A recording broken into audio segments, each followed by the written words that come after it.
Michaela, my family history is Sicilian, but as I traced it, I found that it's really Albanian.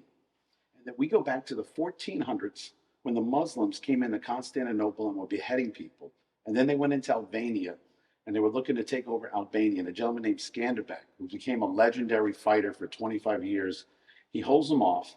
But then he finally goes to the Pope and says, we can't do it anymore. So in the late 1400s, they moved to Contessa. And now Contessa just actually put up a monument to him. But the Barbary Coast Wars, I understand the Muslims don't stop in Albania, that they end up going further. Tell me about your family.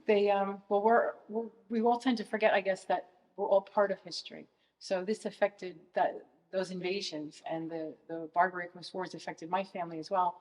My mom's family from Palermo had a lot of merchants in their history, and we know that we have family lore that goes back to the early 1800s that said we had a merchant who thought it would be wonderful to take his son on his first voyage, his first sea voyage.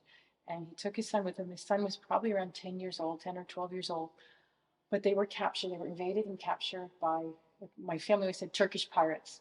And as my mom used to tell the story, she'd say, and we understood that the Turkish pirates were the Barbary pirates. And that's why we went to war under Thomas Jefferson. And well, the story was eventually there was a ransom, but the ransom had a condition. And the condition was they sent the ransom to the wife, and she was permitted to have one member of her family returned. And she had to choose whether it would be her husband or her son. And as you can imagine, it was not an easy decision. She eventually chose to have her son returned because the logic was, well, my husband's a grown man.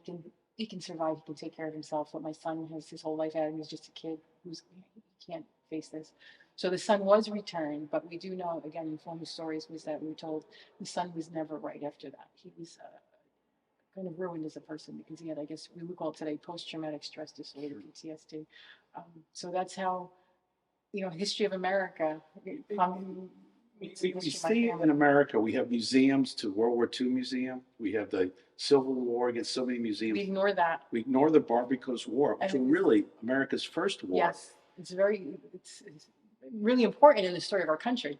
It is. We have Decatur, Georgia, Decatur, Illinois. We have Decatur Street in New Orleans. He was actually classified as America's first international war hero.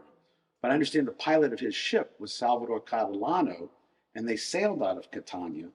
And that because Sicily had already declared war after enough of this kidnapping, enough of the enslavement of its citizen, was already at war with the Barbary Coast pirates. America joins into that war, and that's how Decatur becomes famous. We have the Marine hymn from the halls of Montezuma to the shores of Tripoli was from that war. Yeah, and we need to remember too, or remind our fellow Americans that the reason we went to war is because up until that time, the pirates they had overrun, the Barbary Coast pirates had overrun the Mediterranean, and most of the countries were paying for the tribute, which is typical, the jizya, the tribute. And Thomas Jefferson said, wait a minute, we're not going to pay a tribute. We should be able to sail the seas like everybody else. Nobody should have to pay this tribute. So he was the one that said, let's stop this nonsense. Let's put an end to this. And the only way they could was to go to war. Yeah, absolutely. And actually in Ustica, which is not too far from Palermo, it's about 30 miles north, there's a lot of Usticans in New Orleans. Commander's Palace got started by an Ustican. I understood that in 1772, the whole island was captured by Muslim pirates and put into slavery. So this thing had been going on for decades, actually centuries. I estimate over 1 million people were put into slavery by the Barbary Coast pirates. It's the numbers are staggering. Yes, and then what happens out of that though is Jefferson, when that war starts, he decides to recruit Marines. Tell me a little bit about that. Well, Jefferson was an Italophile, especially when it came to music. He had an Italian violin teacher, and he made sure his children studied with the same violin teacher. And of course, Jefferson spent 3 weeks in Italy, in northern Italy. He was studying the music as well when he was there. But when he wanted to make the Marine band, he thought the Marines should have a band, and he sent the captain of the Marines to he said, when you get to Sicily, when you get to Italy, get me musicians, because he thought Italian musicians were superior. So when they landed in Sicily, because they were stationed there, because that's where they were, I guess it was a theater of war, they recruited, I guess, around 15 musicians from Catania, and that became the first Marine band.